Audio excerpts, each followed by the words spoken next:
Se nota dende aquí, nos situamos agora en Ourense, porque quixemos ir un equipo do termómetro a coñecer a Quique, o home que ao longo dos últimos anos, querida Alba, chegou a atesorar unha colección que agora mesmo é de case 13.000 botellas de cervexas de todo tipo e de todos os lugares do mundo, non?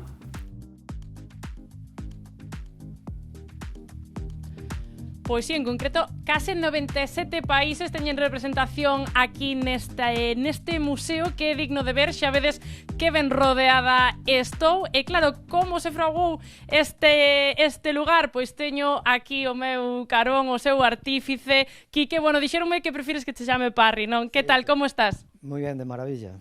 Bueno, estás aquí moi ben rodeado, menudo tesouro que tes. Claro, isto non o ten cualquera tampouco, non?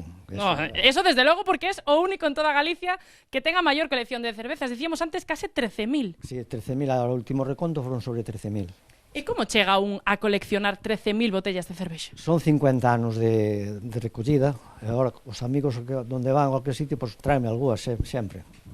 E digo eu que entre 13.000 botellas, non sei se as tes todas, claro, cando chega unha repetida é imposible. Non sei, fago igual cos cromos, trocámonos entre amigos. Iso facía eu de pequena, cambiar cando non os tiñas repetidos. Exactamente, sí. Isto, claro, ten un valor incalculable, imagino que ti aquí es feliz, no, dentro destas 4 paredes. Para min, valor non teno todo, económicamente ningún. Contanos como empezaches a coleccionar todas estas botellas. Home, fai 50 anos empecé así como outro de cachondeo, como empezamos cun gastal, pero despois, claro, cando salían estas artesanas, ahora todo os que vai por aí sempre me trae de todos. Todas as marcas, Estrella Galicia, Mao, todas esas e tal, tamén xa me mandan directamente eles. Compañeiros, dicíame antes el que ten botellas que non teñen nin na propia fábrica, ou seja, eres todo un privilexiado. Exactamente, se unha sobre todo non a teñen. E digo eu, entre 13.000, algunha ten que ser a túa favorita, podes ensinarnos? A ver, sempre, sí, mira. A ver, vou poñer por aquí, a ver. Bucanero ou Cristal. Esa, contanos, cal é a historia desa botella? Vivinas na bodeguita do medio, na Habana e trouxen as pequillas, eso non se fai todos os días. Home, ir a Habana e traer unha botella, non? Bueno, trouxen a muller de volta. Ah, bueno, eso tamén é importante. Espero que lle guste a cervexa, porque senón... Sí, por suposto que me gusta, sí.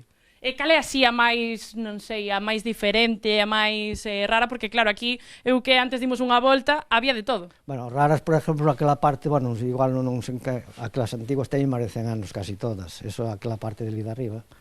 Eso sí que teñen valor. Porque hai unhas que moitas teñen máis de 100 anos. Claro, o sea, o valor tanto sentimental, supoño que aquí eres atracción tamén do pobo e toda a xente que ven flipa co sitio, non? Efectivamente, unha colección como esta non hai en cualquier pueblo. Para mí é un orgullo que Petín teña isto. Eu vexote moi orgulloso, como me gusta escoitar así a xente.